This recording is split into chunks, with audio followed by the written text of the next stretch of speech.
పత్రికా సోదరులకు క్రిస్మస్ శుభాకాంక్షలు. అడ్వాన్స్ ఇద్దరు 4 రోజులు 6 రోజుల రోజుంది. సోదరుడు ముందు ఎందుకు చెప్తున్నట్టే సిటీ కాంగ్రెస్ ఆధ్వర్యంలో క్రిస్మస్ సంబంధించిన చిన్న ప్రోగ్రామ్ నూడా ప్రెస్ క్లబ్లో చేస్తున్నారు కాబట్టి మీరు అందరూ కూడా అక్కడికి రావాలా, ఇక్కడ ఉన్న అందరూ కూడా అక్కడికి పోవాలా. ఇంకా నేను పెళ్లి గుర్తున్నా కాబట్టి అడుగా వాళ్ళ కేక్ తెచ్చుకోవాలి పోవాలా.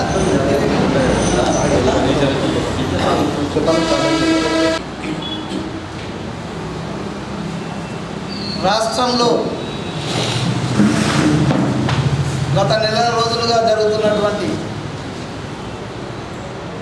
కేసీఆర్ కుమారుడు కేటీఆర్ యొక్క అవినీతి భాగవతంపై గవర్నర్ ఆమోదం తెలపడంతో నిన్న ఎఫ్ఐఆర్ బుక్ అయింది. ఎఫ్ఐఆర్ బుక్ అయిన క్షణం నుండి టీఆర్ఎస్ నాయకులు ముఖ్యంగా ఆ కుటుంబానికి సంబంధించినటువంటి వత్తాసు పలికే తాబేదారులు, ఆ కుటుంబ సభ్యులంతా కూడా హైరాణ పడుతూ రేవంత్ రెడ్డి పైన దుష్ప్రచారం చేయడానికి పూనుకున్నారు. రేవంత్ రెడ్డి పైన పూనుకోవడం అంటే కాంగ్రెస్ పార్టీని అప్రతిష్ట పాలు చేయాలనేది వాళ్ళ ఉద్దేశం. కానీ దానికి సంబంధించిన కొన్ని విషయాలను ప్రపంచానికి తెలిసే విధంగా, ఎందుకంటే కేటీఆర్, హరీష్ రావు గత సంవత్సర కాలంలో అబద్ధాన్ని నిజం చేయాలని ఒక కార్యక్రమాన్ని ముందట పెట్టుకొని ప్రభుత్వంపై బురద జల్లే కార్యక్రమాన్ని తీసుకెళ్తారు. వాటన్నిటినీ చిత్తశుద్ధితో ఈ రాష్ట్ర ప్రభుత్వ మంత్రులు కానీ ముఖ్యమంత్రి గారు కానీ ఎప్పటికప్పుడు ప్రజలకు వివరించడంతో రోజు రోజుకు ఇబ్బందులు పడుతున్నటువంటి పరిస్థితి మీరు చూస్తున్నారు.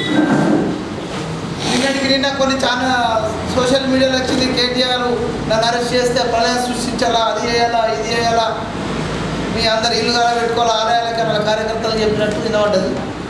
టీఆర్ఎస్ కార్యకర్తలు చెప్తున్నాము, మీ ఇల్లు కాలిపోతే మీరే నష్టపోతారు, మీరు కేటీఆర్ మాటలు ఇల్లు కాల కొట్టుకోకూడదని ఈ సందర్భం విజ్ఞప్తి చేస్తున్నాం. కాబట్టి ఇందులో ప్రధానంగా కొన్ని విషయాలు ఏంటంటే ఈ ఫార్ములా ఈ రేసు వివరాలకు సంబంధించి కొన్ని విషయాలు నేను చెప్పదలుచుకున్నాం. వీటిని కాదనుకుంటే ఈ జిల్లా టీఆర్ఎస్ అధ్యక్షుడిని చెప్పుకునే జీవన్ రెడ్డి కానీ, ఈ రాష్ట్రానికి మాజీ మంత్రి అయినటువంటి ప్రశాంత్ రెడ్డి గారు కానీ మీరు చర్చకు రమ్మంటున్నాం. ఇంకా అసలు దీంట్లో కూడా చెప్తున్నాం, మేము సాక్ష్యాలతో సహా చెప్తున్నాం. ఇందులో సీజన్ 9 ఈ ఫార్ములా రేసులో అదే వరుసలో ఫార్ములా 10-1కు ప్రభుత్వం చేసుకున్న అడ్డగోలు ఒప్పందాల పైన ఈరోజు కేటీఆర్ పైన కేసు బుక్ చేయడం జరిగింది.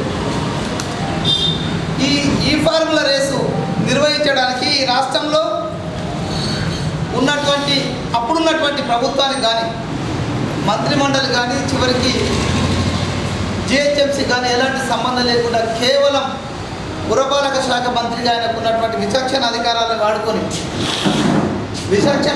వాడుకొని ఈ ఫార్ములా రేసును నిర్వహించడం జరిగింది. అప్పట్లో అన్ని పేపర్లలో చూసినాం మనం. ఈ ఫార్ములా రేస్ తోటి లెక్కలేనంత ఇబ్బందులు గురైనటువంటి పరిస్థితి హైదరాబాద్లో ఉన్నటువంటి ప్రజలు, ఈ ఫార్ములా ఆ రూట్లో ఉన్నటువంటి ప్రజలు ఎంత ఇబ్బంది పడ్డారో అప్పుడు పూర్తిగా ప్రజలు ఇబ్బంది పడ్డ పరిస్థితిని ఆ రోజు ఉన్నటువంటి నమస్తే తెలంగాణ మినహా మిగతా పత్రికలలో, టీ న్యూస్ మినహా మిగతా ఛానళ్లలో ఈ రాష్ట్రంలో ఉన్నటువంటి ప్రతి వ్యక్తి చూసినటువంటి పరిస్థితి. కానీ దాని ద్వారా నష్టపోయిన కంపెనీలకు ఎలాంటి ఆమోదం లేకుండా 55,000 కోట్ల రూపాయలు చెల్లించింది అనేది కేటీఆర్ పైన ఉన్నటువంటి 55 కోట్ల రూపాయలను అప్పనంగా చెల్లించిండు. అది జిహెచ్ఎంసీ అధికారులపైన ఒత్తిడి తీసుకొచ్చి చెల్లించిండు అనేది ఏసీబీ పెట్టినటువంటి కేసు అది. కానీ ఈయన తప్పు చేసిన ఏసీబీ కేసు బుక్ చేస్తే ఈ అసెంబ్లీలో చర్చ జరగాల, ఇలా మేము అరిసి అలసిపోతాం, ఈ విధమైన మాటలు మాట్లాడుతున్నాం. కాబట్టి దానికి సంబంధించి ఇంకా చాలా వివరాలను సీజన్ 9 నిర్వహణకు దాదాపు 200 కోట్లు ఖర్చు అయిందని వాళ్ళు చెప్పారు. ఆ తర్వాత వాళ్ళకు లాభాలు రాకపోవడంతో అప్పుడున్నటువంటి కంపెనీలు ఏవైతే ఉన్నాయో స్పాన్సర్ చేసిన కంపెనీలు ముందుకు రాలి. కానీ ఆ తర్వాత కేసీఆర్ ఒత్తిడి, అసలు ఇందులో ఉన్నది ఏంటంటే ప్రభుత్వము వాళ్ళతో చేసుకున్న ఒప్పందం ఏంటిది, కేవలం మధ్యవర్తికి మాత్రమే, సదుపాయాలు అందించడానికి మాత్రమే ఈ ప్రభుత్వము వాళ్ళతో ఒప్పందం చేసుకున్నది. ఇక ఏవైతే సంస్థలు ఇది నిర్వహణ చేసిండ్రో వాళ్ళ నష్టాలకు కానీ లాభాలకు కానీ ఈ ప్రభుత్వంతో ఎలాంటి సంబంధం లేదు. కానీ ఆ సంస్థ నష్టపోయిందని తెలియగానే 55 కోట్ల రూపాయలను ప్రభుత్వ సొమ్మును, ప్రజాధనాన్ని దుర్వినియోగం చేసిందనే ఆరోపణ పైన ఈరోజు ఆయన పైన కేసు బుక్ అయింది. దీన్ని ఎక్కడ నిరూపించుకోవాలా? ఏసీబీ దగ్గరికి వెళ్ళి ఇది తప్పు, ఇది నిజం అని ఏదైనా చెప్పుకొని ఆయన పక్కకొచ్చే ప్రయత్నం చేయాలి. అంతేగాని అసెంబ్లీలో మాట్లాడదాం, అసెంబ్లీలో టీవీలు ఉంటాయి కాబట్టి వీటిలో ముందట మేము ఏమైనా మాట్లాడవచ్చు అనే ఉద్దేశంతో ప్రజలను పక్కదో పట్టించే ప్రయత్నం చేస్తున్నారు. దయచేసి ఈ రాష్ట్రంలో ఉన్నటువంటి తెలంగాణ ప్రజలు ఆలోచించాలి. కేసీఆర్ కుటుంబం చేసినటువంటి అవినీతి భాగోతం ఒక్కొక్కటిగా బయటకు వస్తుంది. వీటిని మనం క్షుణ్ణంగా పరిశీలించాల్సిన అవసరం ఉంది. ఈ రాష్ట్ర ప్రజలు వారిని ఒక్కొక్కరు నియంతలాగా ఇది మా ఆస్తి, మా తాతలు ముత్తాతలు సంపాదించిన తెలంగాణ సొమ్మంత మాది అనే పద్ధతిలో 10 సంవత్సరాల కాలాన్ని వెల్లయించిన కుటుంబం యొక్క భాగోతాలు బయటకు వస్తున్నాయి. కాబట్టి ప్రజలు దీన్ని సౌహృదయంతో స్వీకరించాలి. రేపు అరెస్ట్ అయినా వాళ్ళు ఏంటంటే ముందు జాగ్రత్త, అరెస్ట్ అయితే అల్లరి చేయమని టీఆర్ఎస్ నాయకులకు హెచ్చరిస్తున్నారు, అంటే ఉసిగొలుపుతున్నారు.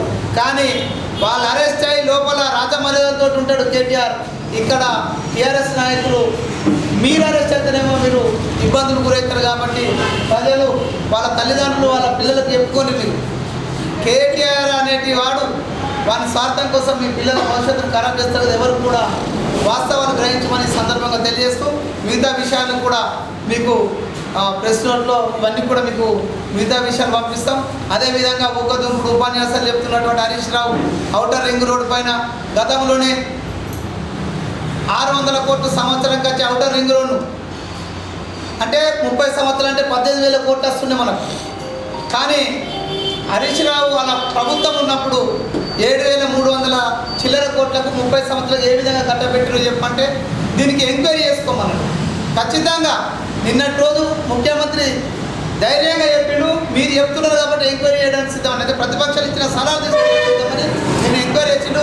అందులో కూడా కేసీఆర్ ఇంకా ఏమన్నా ఉంటే వాళ్ళందరూ కూడా రేపు ఊసలు లెక్క పెట్టడం ఖాయమనే సందర్భంగా తెలియదు.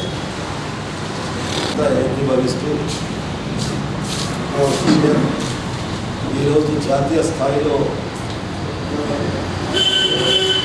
రాజ్యాంగ నిర్మాత బాబాసాహెబ్ అంబేద్కర్ గారి అంశాన్ని పార్లమెంటు సాక్షిగా ఈ దేశం అన్నిటికన్నా గౌరవించే పార్లమెంటు సాక్షిగా అమిత్ షా గారు ఏదైతే మాట్లాడారో దాన్ని యావత్ దేశం ఈరోజు ఖండిస్తుంది. ఒకే అంశం కోరుతుంది, మీరు రాజీనామా చేయండి.